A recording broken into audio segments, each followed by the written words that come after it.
ქალაქის უბნებში ხშირად ნახავთ მიუსაფარ ცხოველებს, ხანდახან რამდენიმე ერთად გადაადგილდება, სადაც მეტი ადამიანი ცხოვრობს და მეტი ნარჩენებისა და საკვების პოვნაა შესაძლებელი მიუსაფარი ძაღლებიც თავს იქ იყრიან. Აშინელება. ბავშვებიც ვერ დადიან ველოსიპედით დაზდევენ უკან უყინა ფეხს ერთს. ავადმყოფი ძაღლები საშინელ მდგომარეობაში გამოიყოფნენ. ჯანმრთელები რო იყვნენ კიდე კარგია, მაგრამ საშიშროებას უქმნის მოსახლეობას. იყო ქუთაისში ძაღლების ის თავშესაფარი, კურნალობდნენ. სანამ ასე მდგომარეობამდე მივიდოდნენ, აღარ წამლებს გვაძლევენო და ფინანსებაც არ გვაქვს და აღარ მიყავთ. გადმოსხავენ სოფლებიდან ძაღლებს და არის სავსე აკაურობა. ძაღლი რას ერთი წავა მეორე მოდის, თვითონ მოდიან, არ ვიცი ახლა.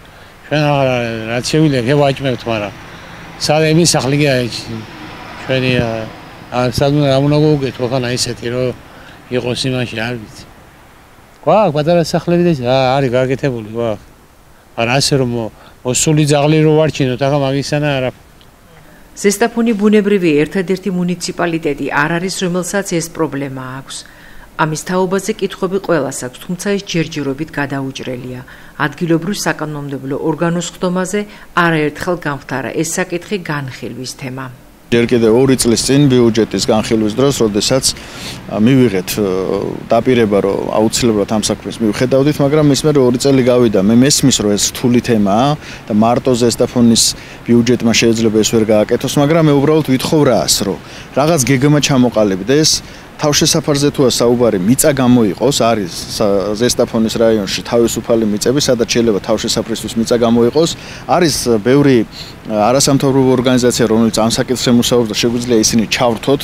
ბევრი მოქალაქეც არის, რომელიც ითხოვს, რომ აი ჩვენც რაღაცით შემოვალ და დაგეხმარებთ. თავარია ეს საქმე დაიძრას.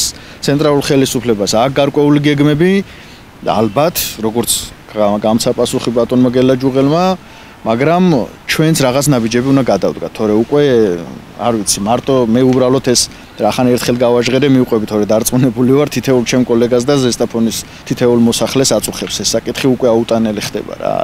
ძალიან საცოდავი ცხოველები ცალკე არიან შესაძოდი. აქეთ მოსახლეობა წუხდება, ბავშვი ეზოში ვერ გაგიშვია, ღამე მანქანას დაზდევენ 10-12 ძაღლი ყეფაყეფით და იქ ფეხით მოსიარულის გავლა როგორ წარმოგიდგენიათ, ნუ არ ვიცი. ფაქტია, რომ რაღაცა უნდა გაკეთდეს. მე პირადად ამ მომენტისთვის იმედის გარდა არაფერი არ მაქვს, რომ რაღაცა იქნება. კონკრეტული ნაბიჯი ჯერ არ ჩანს. გიორგობიანმა შეხვედრა, ერთი ჩატარდა თბილისში და მეორე ჩატარდა ქუთაისში, სამხარეოში, გუბერნიაში.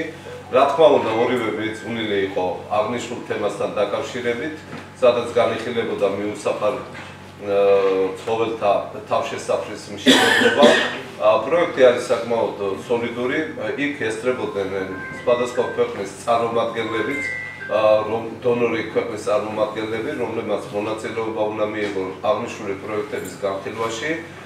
საუბარი იყო დიახ ბატონებო, დაწყებული არის საუბარი, რომ თვითონ გუბერნიაში, ქუთაისში მოეწყოს ძირითადი თავშესაფარი და მიმდებარე მუნიციპალიტეტებში ლოკაციური ხასიათის და მუშავდება რა თქმა უნდა მისი შესაბამისი პროექტი. მე წინაზე როცა ჩვენ ვსაუბრობდით ბატონო ჩამაშვინაც განაცხადი და ეხლაც ვამბობ, რომ მაგენი ევროსტანდარტებს ექვემდებარება და ჩვენი საპროექტო ორგანიზაციები ჯერჯერობით არ არიან და ასიციან ბოილერის ზომები და ახლა ცხოველთა მიმართებაში ესენი არ არის ჯერჯერობით ჩვენამდე, არ გვაქვს არა ჩვენ საპროექტო ორგანიზაციებს და ამ კუთხით ჩვენც ძალიან მოვიკოჭლებთ ჩვენი საპროექტო ორგანიზაციები არ გვაქვს და ვერ ვიწყებთ ვერანაირ მცირედი ზომის თავშესაფრის მშენებლობასაც მაინც.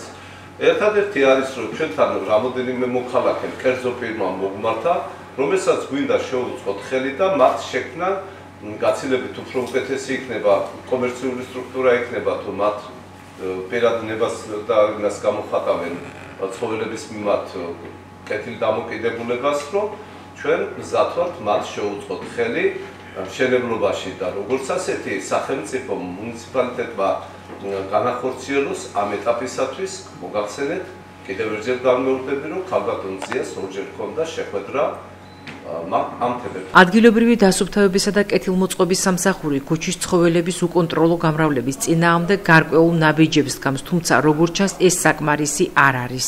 2024 წელში ჩადებული ჰქონდა დაღლების ესე იგი მოსახურეობისათვის დასაკონსტრუქცია ჩატარებოდა და ასევე მკურნალობა მიუსაფარს დაღლებს. ჩადებული იყო მასში 10,855 ლარი და დღეის მდგომარეობით გახარჯულია 9,018 ლარი. დარჩენილია კიდე დაახლოებით წლის ბოლომდე გავიყვანთ 11 წამს, რომლებთასაც ჩაუტარდებათ ეს მომსახურეობა და მკურნალობა. 2025 წლისათვის ბიუჯეტში უკვე გათვალისწინებული გვაქვს 4,000 ლარით ვსევდით ბიუჯეტს და 15,000 ლარით იქნება გათვალისწინებული და გამოყენებული. ერთი ძაღლის მომსახურეობაში წელს ვიხდით ჩვენ 167 ლარს. გაკავს ოზურგეთის ფირმას, ვინცაა გამარჯვებული, უტარდება კონსტრუქცია, მკურნალობენ და დაახლოებით 10 დღის განმავლობაში აბრუნებენ იმ ტერიტორიაზე, საიდანაც აიყვანეს. ვიდეო კამერების წინაშე ხდება ამ ძაღლების აყვანა, მიყვება ჩვენი წარმომადგენელი, ჩვენი სამსახურიდან მოადგილი სპეციალისტი, ვათვალიერებთ, რომელი ძაღლებიც არის უბირკოთ ქალაქის ტერიტორიაზე და ვთვლით საჭიროდ, რომ მას ჭირდება მკურნალობა, ჩვენი ზედამხედველობის ქვეშ იჭერენ და მიხავთ ჩვენთან შეთანხმებას. ცხოველთა დამცველებმა, რომელთანაც კომუნიკაცია გვქონდა სატელევიზიო კომენტარისგან თავი შეიკავეს, თუმცა გვითხრეს, რომ იმ შემთხვევაში თუ ქუჩაში მცხოვრები ცხოველების მასობრივი სტერილიზაცია, კასტრაცია უფრო აქტიურად იწარმოებს და ცხოველის შინიდან გამოგდებისა და მისი მიტოვების ფაქტებზე ჯარიმა დაწესდება, პრობლემა თანდათანობით მოგვარდება.